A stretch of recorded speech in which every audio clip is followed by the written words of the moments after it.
One of the cruise lines really making waves in the U.S. market right now is MSC Cruises. It's a cruise line that people tend to have very strong opinions about, either good or very, very bad. For our part, we really enjoyed sailing on MSC. In fact, it's the cruise line that we chose to take our 2023 World Cruise on. And over the years, we've seen MSC really evolve as a fleet. And their newest class ships, the World Class, are truly impressive.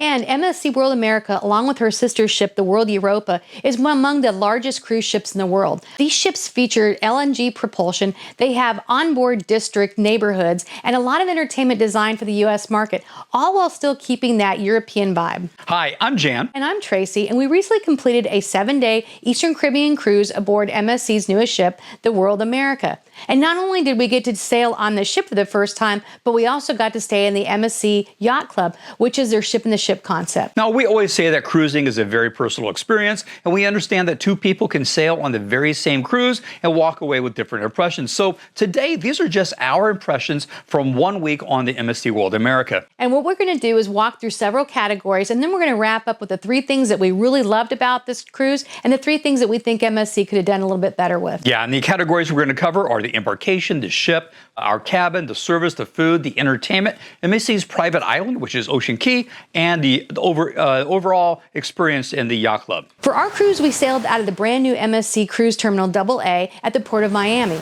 Our Uber driver dropped us off right at the terminal, and we immediately spotted the yacht club check-in area outside. Yeah, and from there, everything moved quickly. They took our bags, they checked our documents, and escorted us right onto the yacht club check-in area within the terminal. We sat there for just a few minutes. In fact, we didn't even have time to get Prosecco, and then we were just whisked on and escorted onto the ship. From the curb to the ship, the entire process took about 20 minutes, which is incredibly fast. And once we were on board, we were escorted to the Yacht Club only elevators, and we were taken straight to the Yacht Club. There we had time to relax in the top sail lounge, and we get our final check-ins done there. This is also where we got to use the MSC and Me app to reserve shows that were filling up really quickly. For example, they had a Queen tribute show and a comedy show.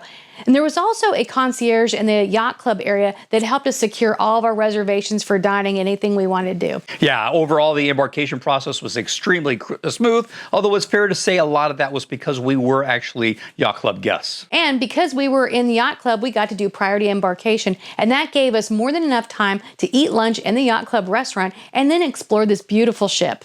Now, one thing that MSC does consistently well is ship design. The World America is beautifully laid out and surprisingly easy to navigate for a ship of this size. Now, some critics will say that MSC borrows design elements from Royal Caribbean's Oasis class ships, and yeah, they're probably right. However, it really is a wonderful place to be. And this is a massive vessel. It has 22 decks, has 6 swimming pools, 14 hot tubs, a retractable roof covering an indoor pool and a jacuzzi area. They also have the harbor, which is this huge outdoor water complex that they have these really fun water slides and a lot of stuff for the kids. Yeah, now on the aft of the ship, there is an adults only area called Zen with 2 pools and plenty of loungers. But one of our favorite areas in the entire ship is the Decade World Promenade. It's an open space area, and this is where that stealing or borrowing from Royal Caribbean really comes in. It's an open space area with food and entertainment venues, and we spent several evenings there enjoying cocktails with friends, just watching the wake of the ship go behind us. Now, one thing that was worth noting that was surprising to us is there's no dedicated running or walking track on this ship. That being said, on the World America, it is so large that you'll be able to get your steps in with no problem, even without the running track. And by the way, we're going to have a full ship tour coming out soon with all the details. There's probably going to be a link above me when it comes out that'll show all these spaces in more detail.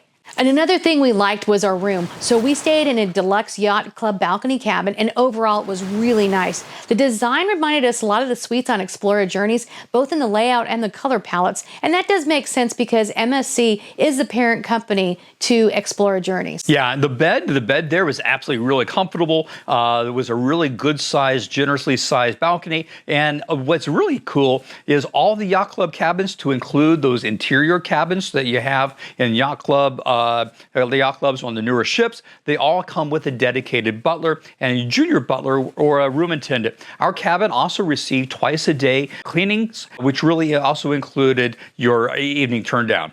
And which is a great place to talk about the service that we got in the Yacht Club. Yeah. Now, we've sailed more than 40 cruises, to including small luxury and ultra luxury cruises, and we can honestly say that the service we had on the MSC World America was among the best we've ever experienced at sea. Now, we've had butlers before on other ships and other cruise lines, but our butler this time, Pravin, and our junior butler, Jason, they were the best team that we've ever had. They were attentive, they were proactive, and genuinely they were memorable. They were fantastic. Now, we spent most of our time inside the Yacht Club, where the service was exceptional, but we did go out of it into different places, and Pravin frequently escorted us to the restaurants and shows outside of the Yacht Club. Outside of the Yacht Club, service was good. It just wasn't as attentive as what we experienced on the inside. But overall, service on this cruise was excellent from start to finish. And the food was another strong point, which is kind of surprising to say about MSC. We really enjoyed dining both inside and outside of the Yacht Club. Inside the Yacht Club, there's a dedicated restaurant that serves breakfast, lunch, and dinner. And it was good. It was comparable to a solid main dining room, but it didn't quite reach the level of what we would consider a true concierge level dining experience. Now, one change worth noting is the Yacht Club pool area is no longer has a buffet. Instead, there is a casual outdoor dining area on the deck just below the pool, serving breakfast and lunch, but it's all a la carte. Our favorite dining area was La Brasserie, which was exclusive to Yacht Club guests, but only in the evening. Now, during the day, it operates as a buffet for all guests, but at night, it becomes a private shared plate Mediterranean restaurant. The menu doesn't rotate, but we really enjoyed this tapas-style concept. Yeah, and unlike the Yacht Club restaurant, the La Brasserie really did fit our definition of a specialty restaurant. It was very good. And we also tried 2 specialty restaurants while we were on board. We did the Butcher's Cut Steakhouse, where our steaks were cooked perfectly, and Paxos, which is a Greek restaurant on the World Promenade on Deck 8, and they had excellent lamb and appetizers. Although Paxos is actually right off the World Promenade, and we love this section of the ship, but it can get loud with the entertainment, which made our dinner here also a bit too loud. So we didn't get a chance to try Italy, the first Italian Italy restaurant at sea, but one big surprise for us was the Il Mercato buffet. The quality was outstanding. The pizza, as always on MSC, was excellent. And the selection of the fresh fruits and vegetables was probably the best I think we have ever seen on any cruise so far. And when we're not eating, there was no shortage of things to do on board. The MSC World America has multiple pools, a large casino. For the kids, there's a Lego-themed kids area in Do Re Mi Land, and it has an excellent aqua park. As Yacht Club guests, we also had complimentary access to the thermal spa, which was a great place to relax in the mornings. And we also attended a really good comedy show, and in the Panorama Theater on the aft of the ship, we saw an excellent Queen tribute production, which used LEDs, and it was actually really well done. On top of that, there was live bands playing throughout the ship every evening.